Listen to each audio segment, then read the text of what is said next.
wish.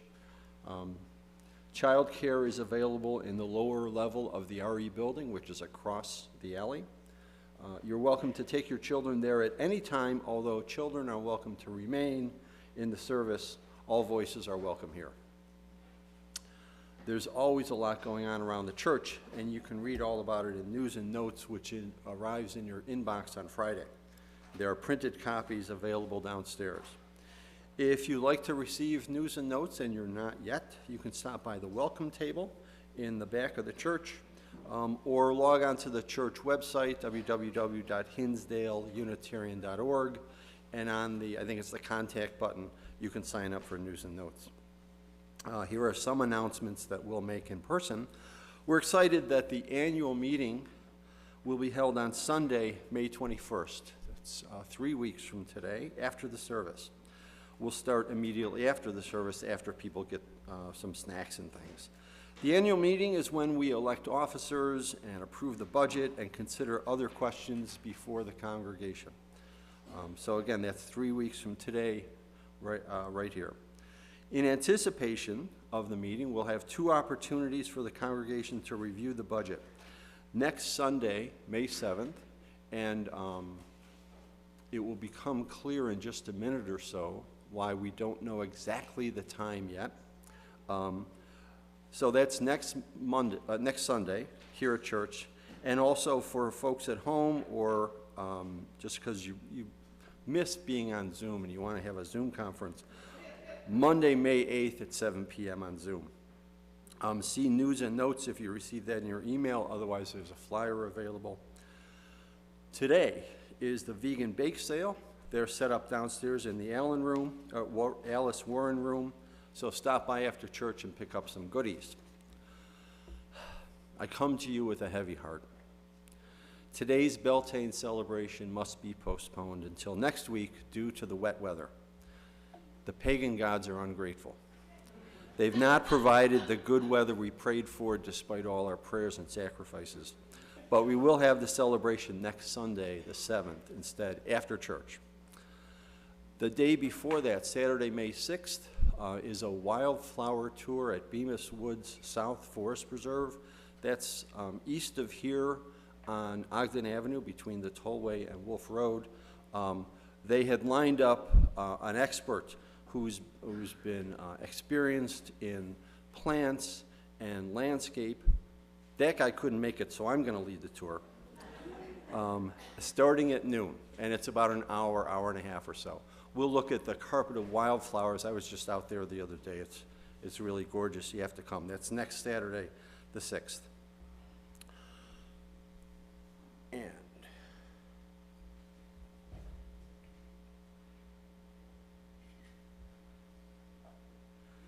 Beth?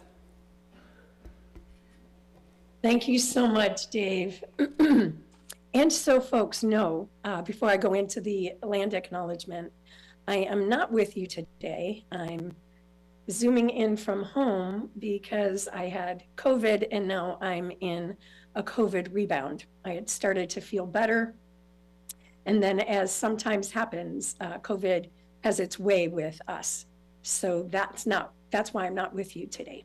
And I want to just invite you to take a breath with me as we begin our service with our land acknowledgement. In our efforts to understand the colonization of the land called the United States and to look toward meaningful engagement, we're excited to have an exhibit to share today and in the weeks to come. The First People of Illinois exhibit is on display now in the Alice Warren room, which is the room on the lower level of the church. The exhibit aims to educate and inspire others to learn about the rich history of the indigenous peoples of the Midwest. And it's on loan to Unitarian Church of Hinsdale from the First Congregational Church of LaGrange, their Ministry of Missions. Go down and see the exhibit. There'll be a way to see it digitally too.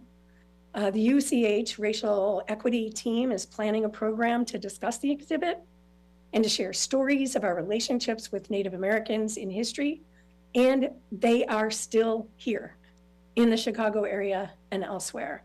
I'm excited about the display, and I'm excited about this beginning conversation so we can live out, our call to end racial oppression. Contact Marion Honnell Wilson. If you're there, Marion, wave your hand. Or she'll be in the Alice Warren room. So I'm glad that we can do that today. And I'd like to invite us into worship with words by Arlen Goff. Thresholds.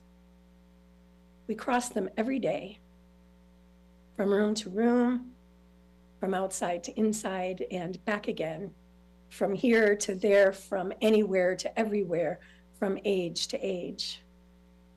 Each threshold offers an opportunity for change, for renewal, for transformation, from what we were and what we are to what we can be. In this hour, in this place, we cross a threshold from our day-to-day everydayness into space and time attuned to one another, to the sacred, to the holy, into an awareness of the possibilities of life, of new life. How will we be renewed in this moment? How will we be changed in this hour? How will we be transformed through this gathering of the beloved community? Oh, you longing, thirsty souls. Today, we will be weaving our visions for ourselves and for our congregation. So come, let us be transformed. Let us worship together. And now I invite you to rise in body or spirit and sing and rejoice, which I know you will do robustly, because despite a cloudy day, we do have things to rejoice. We'll sing it 4 times.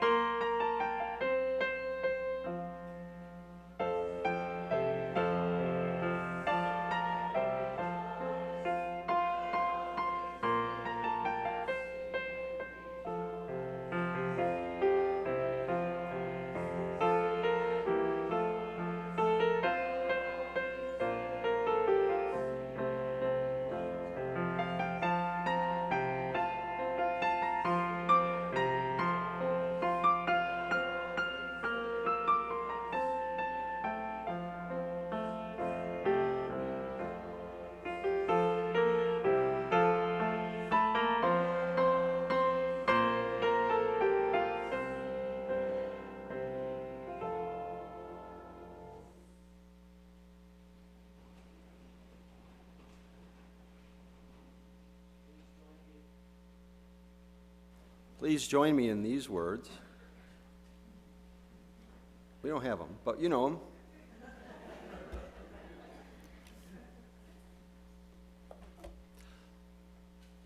These words are a little different, so I'll just say them myself. To light the way through our days, to brighten our knowledge of who we are and brighten our vision of who we might become. May we know the peace of wholeness. May we know the power of community. May we know the joy of being together, weaving the beloved community.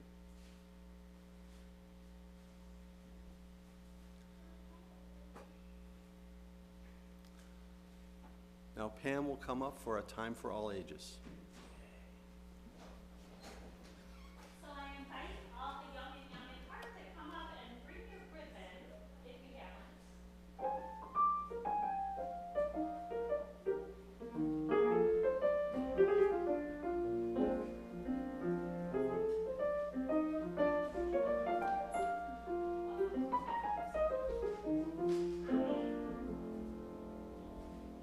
So I wonder if you've ever seen something that's been woven. You did? Well, cool. I brought this.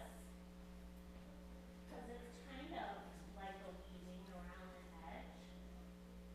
And what weaving is when you take some things that are beautiful and you intertwine them, you wrap them around each other to make something even more beautiful.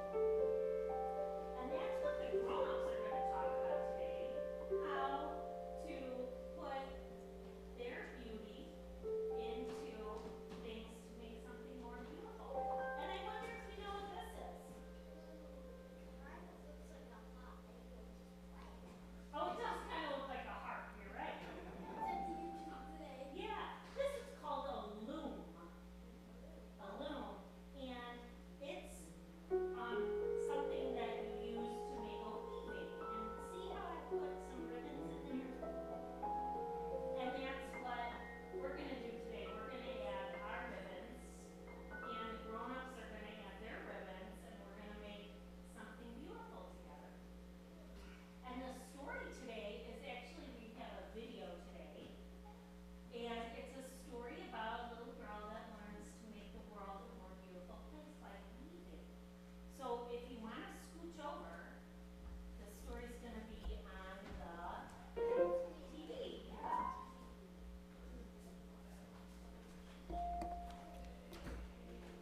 Wild roses weaving.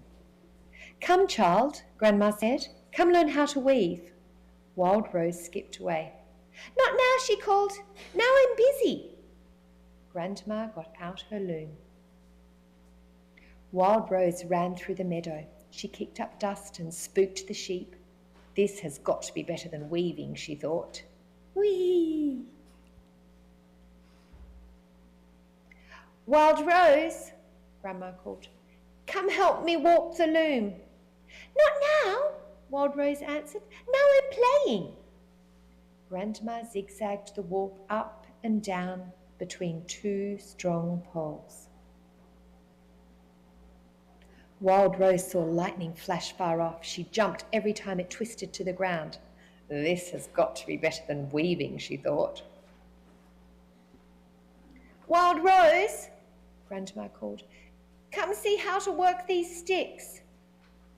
Not now, Wild Rose answered. Now the storm is here. Grandma slid a stick through the warp and wound it with string, round and round. Wild Rose whirled with the wind. She laughed when thunder tickled her bones. This has got to be better than weaving, she thought. Come watch me weave, Wild Rose, Grandma called. Come learn. Wild Rose didn't even hear her. Grandma wove back and forth, in and out and in. As the ram poured down, her weaving climbed up. Wild Rose splashed in tiny rivers, trickling between rocks and brush, back and forth, in and out and in. This is so much better than weaving, she thought. The storm ended. Grandma's rug was finished. Come, child, Grandma said, come see.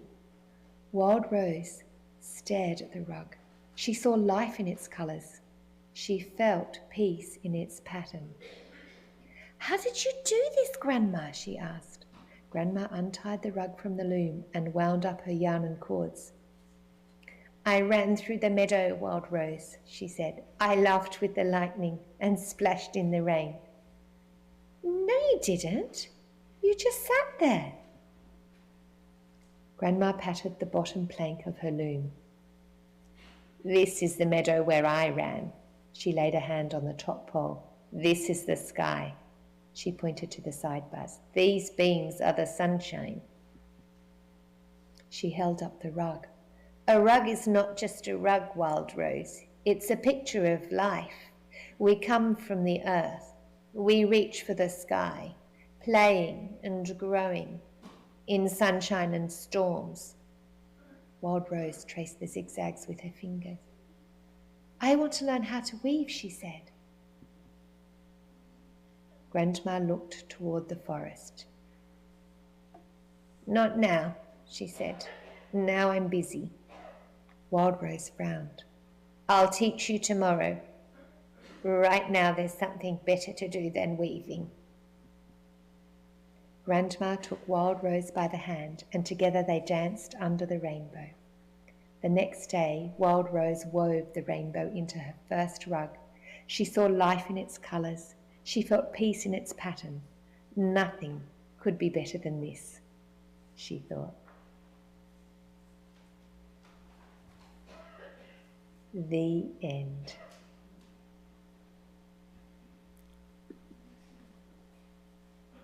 So we're gonna go over and play bingo today, but Wild Roses weaving.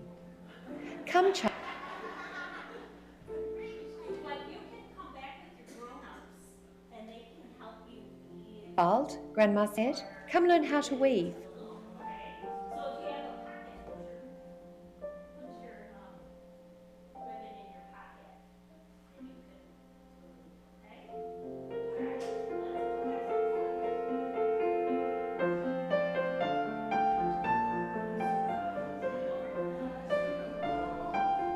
Alright, Wild roses weaving. Come, child. As you go. Operator error. No, I gave you bad information. Good job on those lyrics. During that story, I thought that when the wild rose said, "Now could you teach me how to weave?" the grandmother was going to say, "Sorry, kid, you missed your chance." I think that would have been the message in the church I grew up with.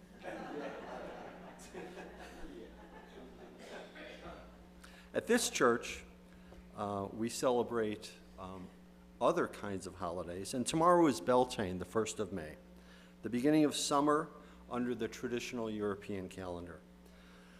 To celebrate, people would light bonfires, dance around a maypole, the symbol of life and fertility, and make monetary contributions to their house of worship, a symbol of the affection and care that they have for the home for their faith.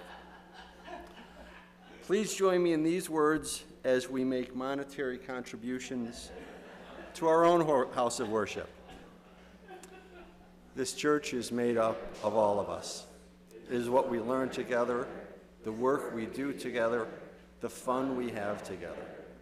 It is what we share with one another, with the people around us, and with the world. We thank you in advance for your contributions.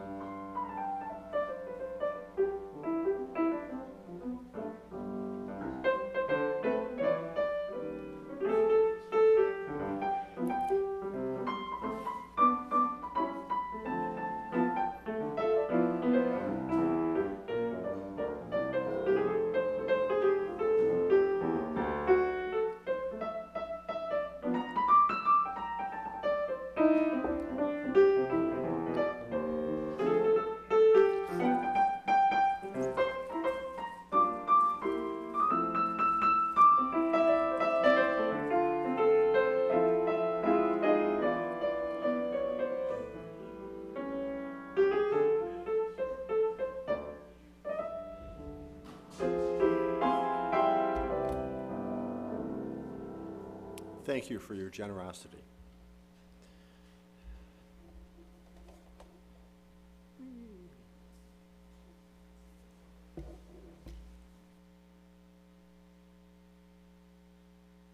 Thank you, Dave. Thank you for the wave. And thank you all for your contributions to our beloved community. I'd like to invite you to center in for a time of meditation.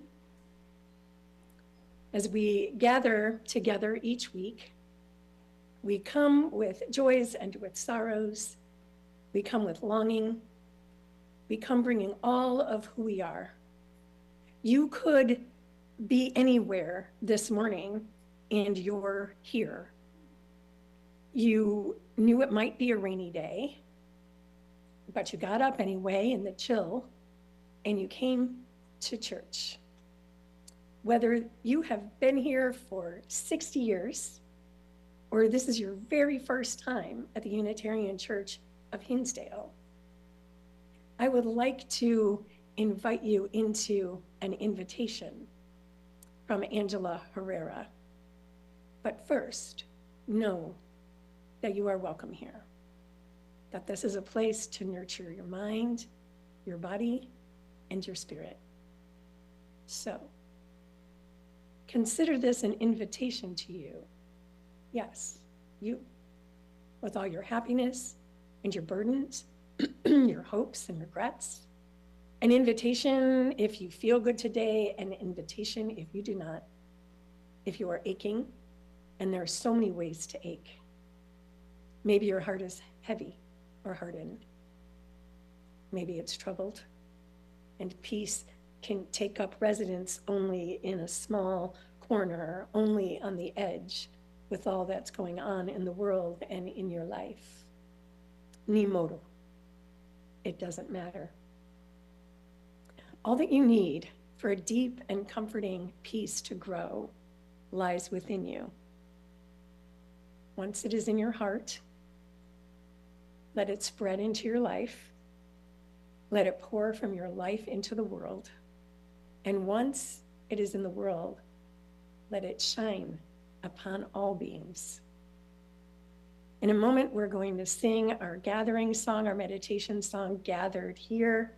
And as we sing that, as you sing that, I won't be singing it, invite you into the invitation that Angela Herrero brought us into. What is it that you've brought with you? And can you feel the Spirit draw near as we gather in this time together? So let's sing together.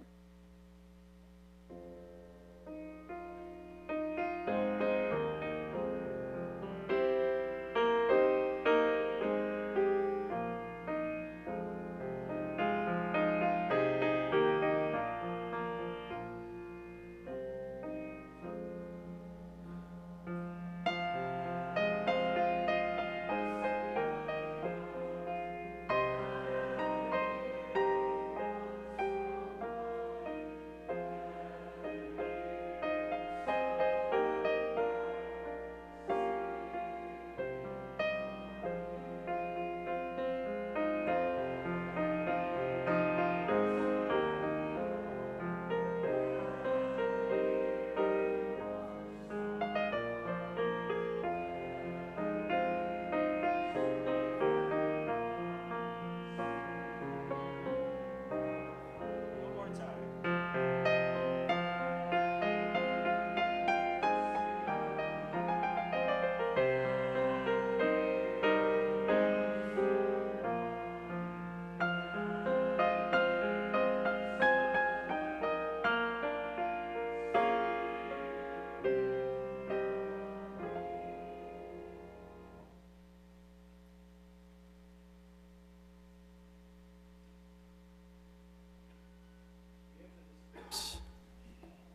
Bringing with us joys, concerns, challenges, and blessings.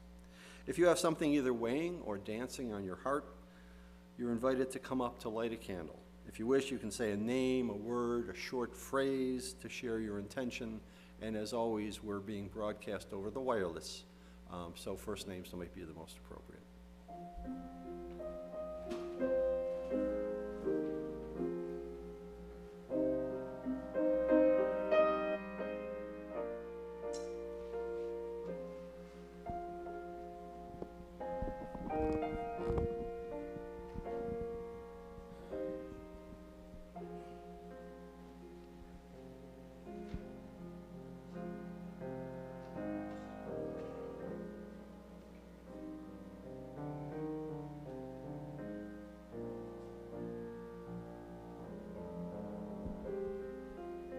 Morning, I'm Paula. I lit 3 candles this morning. This week is a very bittersweet week for my family. Last week would have been my parents' 54th wedding anniversary, coming up as the 2nd anniversary of my mom's death. And we ask ourselves all the time, what would Palma say? What would Palma do? Usually it's some wisdom or occasionally something very funny, usually something very funny, involving being struck by lightning for wearing black and navy blue together. But my father's going to be playing the closing music today in her honor, and we also donated the flowers for this week. And then our celebration is that Taylor is here, and it's her 24th birthday tomorrow.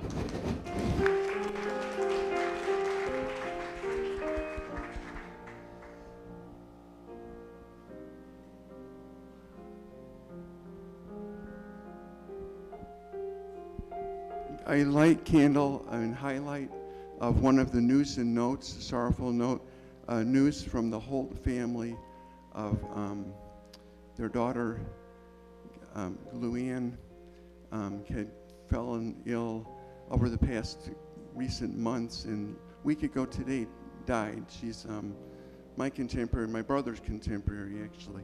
And Nancy and Roy, as the parents, as you all, many of you know, were dedicated to this church for decades, and just look around this room, that room, those rooms, this whole acre for Nancy's and Roy's impact. But the church was particularly important to Luann's shaping and her growing up. And so if you wanted to write to Nancy, you can see either Anita or me, Anita Jenks or me, for their address. They've moved to Pasadena to be near where all their children preceded them in moving.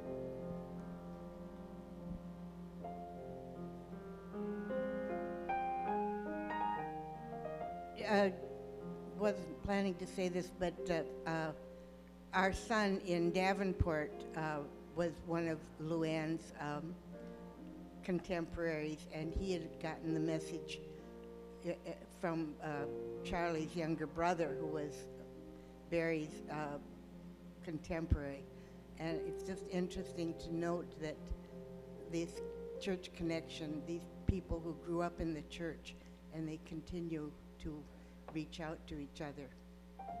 On a lighter note, I lit a candle for Judy Bloom, who's 85 years old.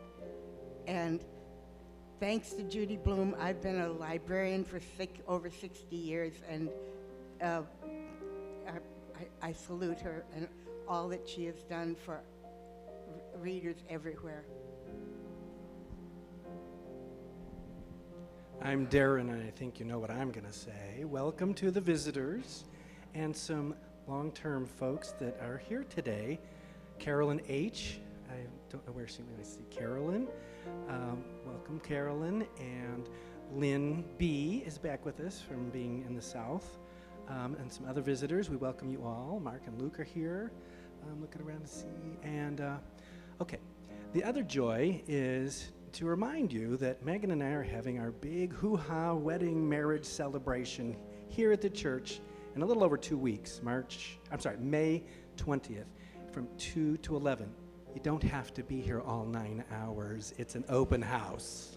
So thank you. We hope to see you there.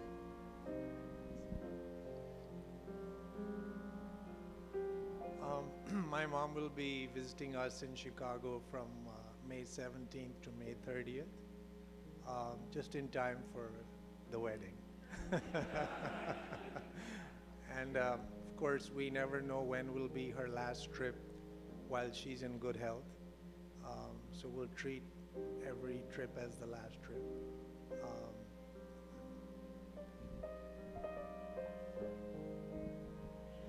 I think it is fitting that we always remember important and significant moments in our history. And I heard this morning on Sunday morning that today is the 48th anniversary of the end of the war in Vietnam.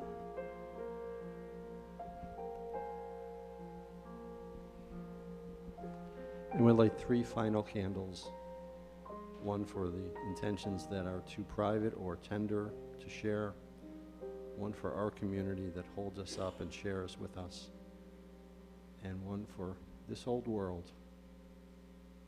It really is having a chance to improve.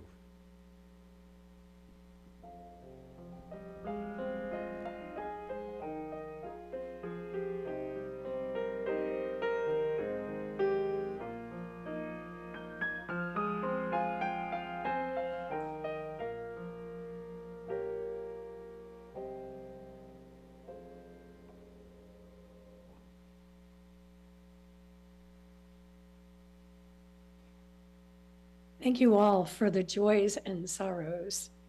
I was able to listen on YouTube as you shared, and invite you to just pray with me. Spirit of life, spirit of love, spirit of community, of home, of memory, and of hope. We pause before the next thing, holding all that we've heard, all that was shared, and all that is held in hearts. As we move through our days, we move as people of memory. We move as people of community and love. For each and all here today who are experiencing loss, may you know that you are not alone. For all who are celebrating, allow your celebration in your joy to extend to others. And you, all of you, know this. You are always and everywhere held in love and mystery, deeper than you can know. Thank you for your profound sharing. Once again, I'm glad that we could pull this service off in this way. I missed being with you last week for Earth Day, and I just couldn't miss today, although it was a little iffy yesterday, to be honest, but I'm here. I do suffer from FOMO, which is fear of missing out, and I didn't want to miss this. As Dave said, tomorrow is May 1st. We here at Unitarian Church of Hinsdale celebrate Beltane, the Sunday closest to May 1st. And Beltane is a Celtic fire festival that marks the first phase of the beginning of summer. Now, we're not going to do that today because of the weather, but we will next week, right, Dave? Just wave and say, yes, we are. Yes, yes, thank you, thank you. Now, I know for some here in the Midwest, summer seems a way off. But in the Celtic wheel of the year, the equinoxes and the solstices are the midpoint of the season, what we call cross-quarter days that mark the beginning of the season. We already see the flowering trees and the flowers and the bushes. I have a beautiful bush outside my house, and up until just a few days ago, it had the sweetest white flowers. I was frankly surprised and disappointed to see them fade so fast, but that is indeed the way of things. Those blooms did their job because there were so many birds in that tree. Now, Beltane, as some of you know, it's been a big tradition at UCH, is a time to dance the maypole, to weave magic, to set your intention and weave your visions and dreams, hopes and aspirations for yourself and the world. And tomorrow is International Workers' Day, which is actually another high holy day for me. It's a day when worldwide workers celebrate the labor movement and their historic struggle. The first May Day took place on May 1st, 1889, as trade unionists and the International Federation of Socialist Groups commemorated the Haymarket riots right here in Chicago. And in the US, Labor Day was created in September to distance from International Workers' Day. I always honor International Workers' Day and its socialist origins. Now, I've already mentioned that Earth Day is also a high holy day for me. I've spent the past 2 decades, 3 decades celebrating Earth-centered spirituality, and I've spent the past 2 decades supporting workers in their struggles. I know their stories. I know their families. Marching for justice for janitors, hearing the stories of how immigrant women are abused on the job late at night in the office buildings they clean, and when they speak the truth, subjected to humiliation and firing. I've gone to jail with fast food workers to protest conditions on the job to make money for corporations. I always celebrate International Workers' Day. Today is also Worldwide Vegan Bake Sale Day. There is a thread to weave here, too. How we care for other animals, how we care for Earth, offers us the opportunity to heal the split between humans and other animals and the Earth. You see, everything is connected. And as I thought about how, weaving these threads together, I saw that someone else linked at least Earth Day and labor. The Labor Network for Sustainability has marked the time from Earth Day to International Workers' Day to focus on a just transition to a sustainable future for the planet, for workers, and all people. I see connections everywhere. Do you? Everywhere I see the threads that weave together this interdependent web of all existence of which we are a part.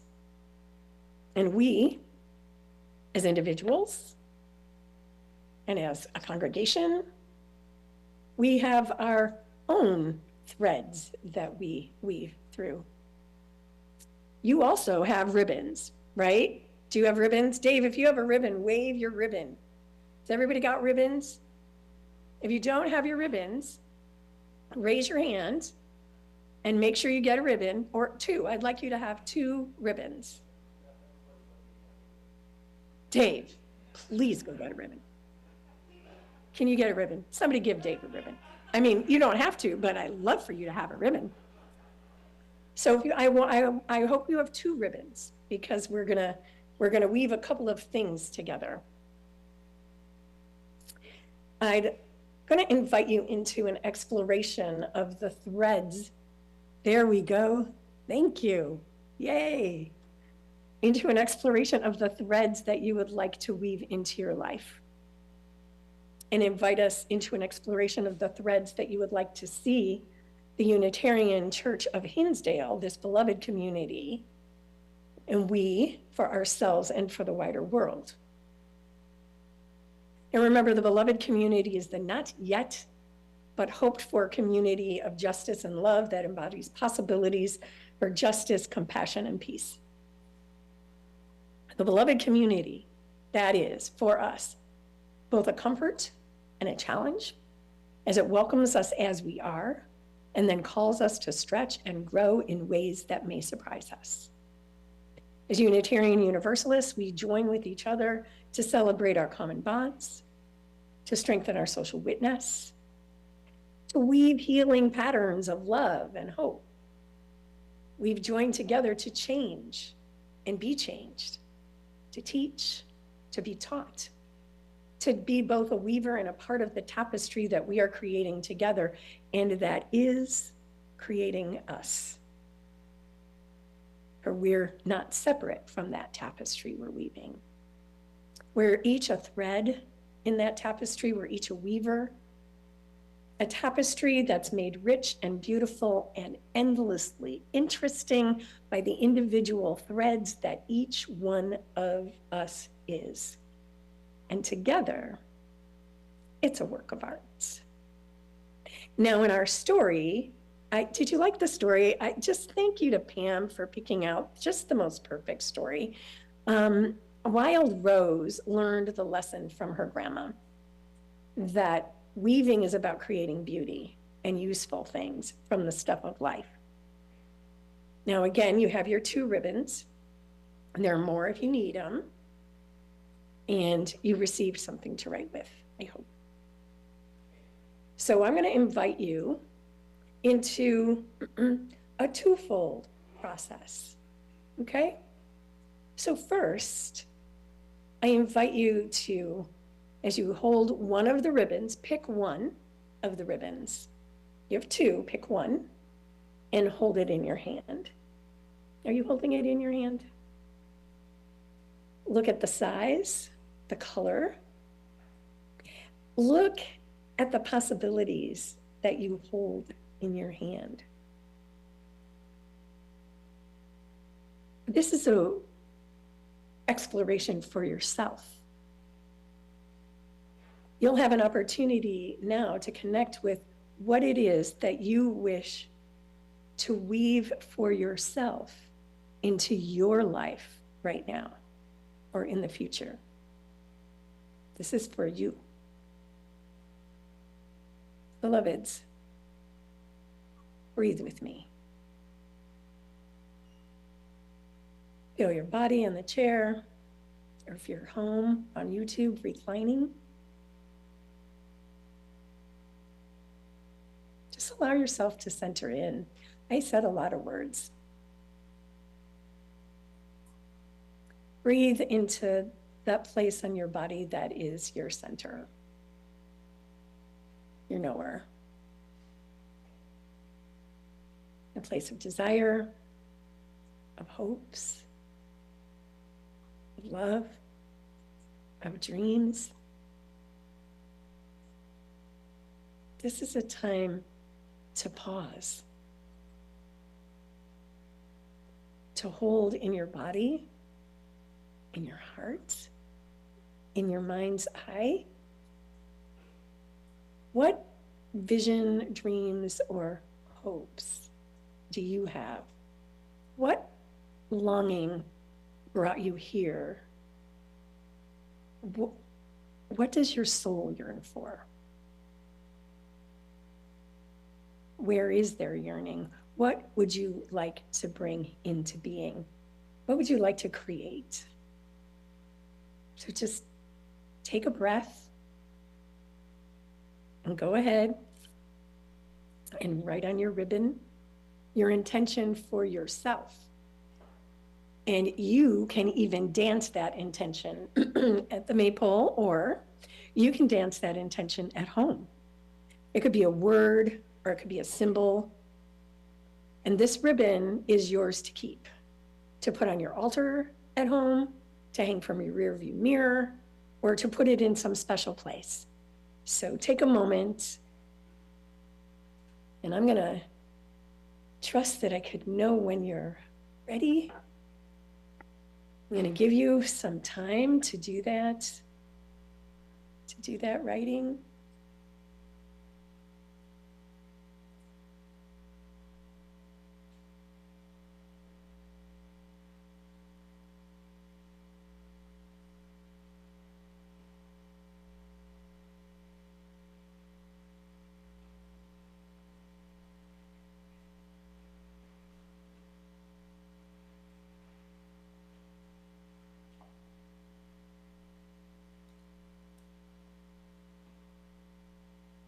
Okay.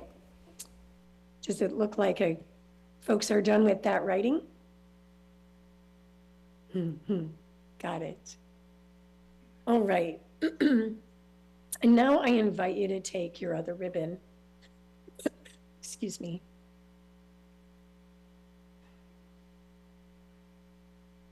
Invite you to take your other ribbon and hold it in your hand.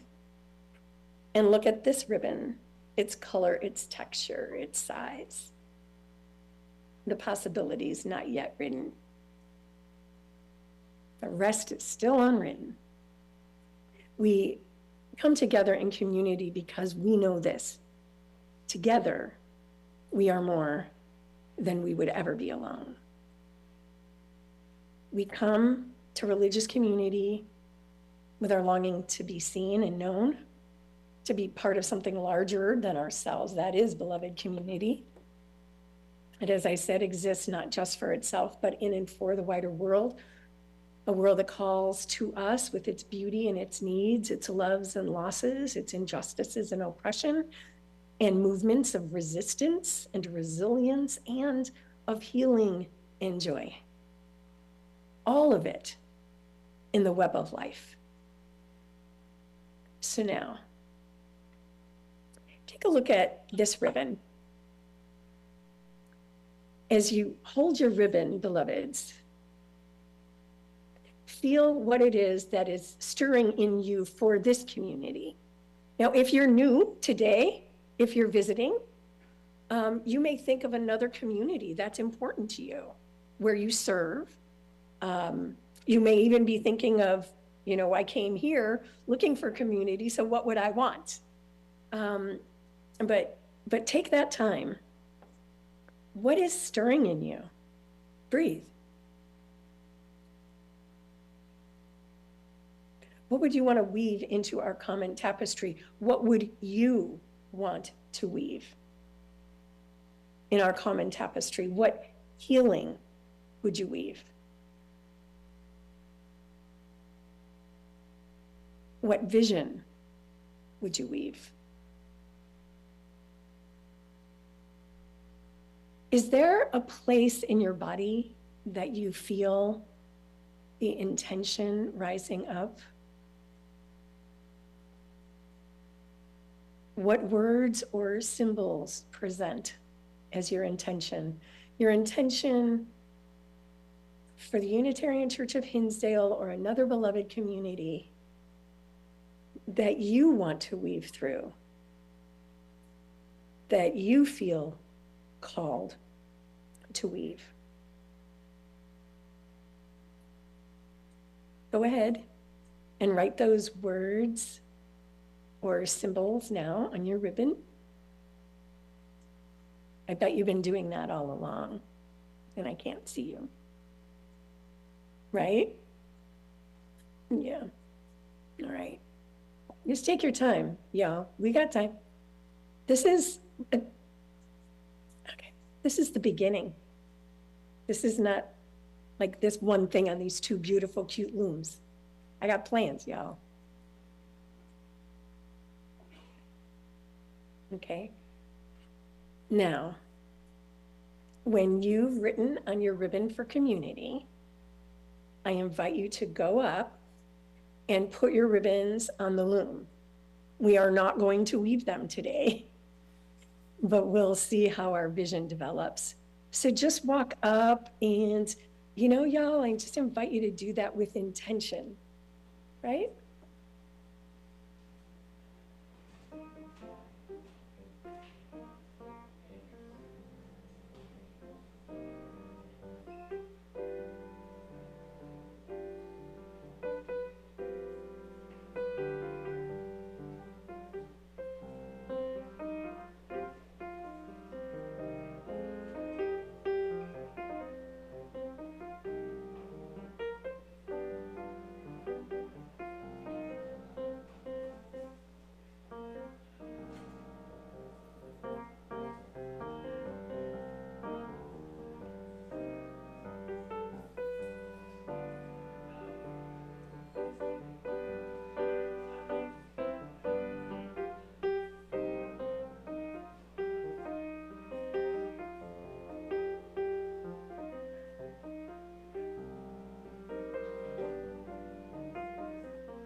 All right.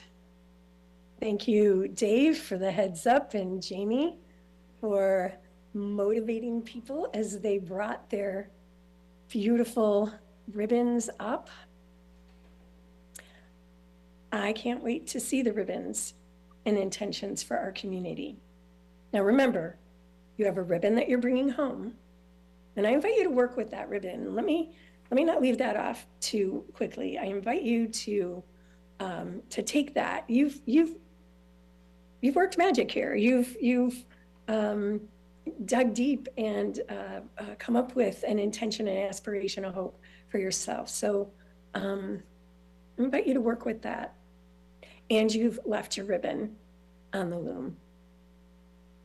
This is only, and I can't wait to see them. This is only the first of what Pam Fodor, our director of programs, and I are intending to be a larger weaving project for the congregation. And I have learned that there are weavers. I have also learned that there are weavers with looms. So if you are a weaver with a loom, know that I will be knocking on your door and inviting you to work together to create a beautiful weaving project for us. So this is what we know. We're always weaving and becoming, weaving and becoming. In this precious, fragile, gorgeous, hard life, we know that we are part of that wider web, and that what we do matters in the web.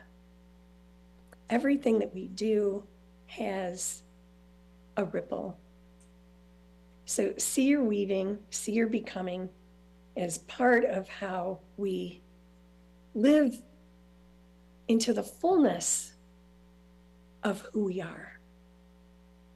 Because isn't that what we really just want to do is live our purpose, care for others, care for Earth, live lives that bring about good instead of harm.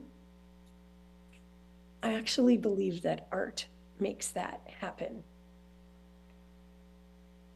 Like the beautiful weaving rug that Wild Rose's grandma did, and which she then saw, and Wild Rose said, let's weave some more. And she goes, no, there's more to see, and went out and saw the rainbow, right?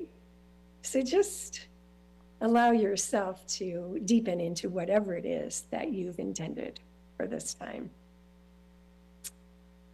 And Dave, let's extinguish our chalice.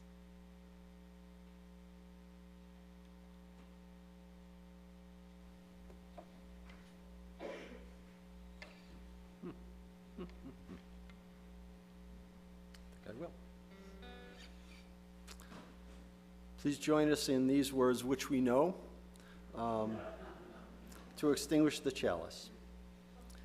We extinguish this flame, but not the light of its truth, the warmth of this community, nor the fire of our commitment. These we carry in our hearts and share with all the world. And I apologize to anyone who's new. We don't have secrets here. I just wasn't able to portray those words. And one more thank you to Jean and to Alex and to Jamie for making all this happen, for being able to have Reverend Beth attend and lead the service, and for making everything work. There's no way I could do any of this.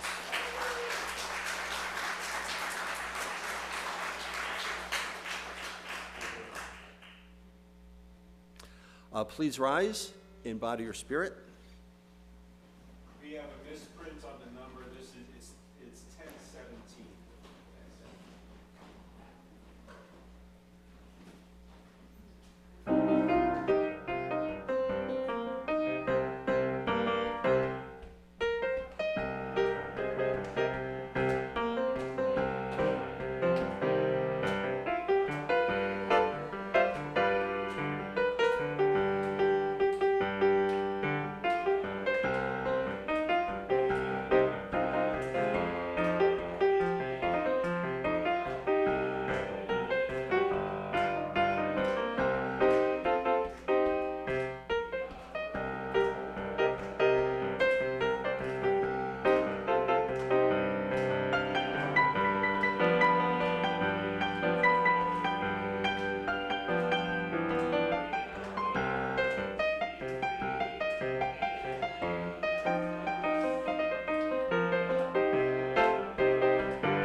Yeah. Build a new way, beloveds. Weave the new way. And as we leave from this place, go in peace, be makers of peace. Amen. Shanti, Shanti, Shanti.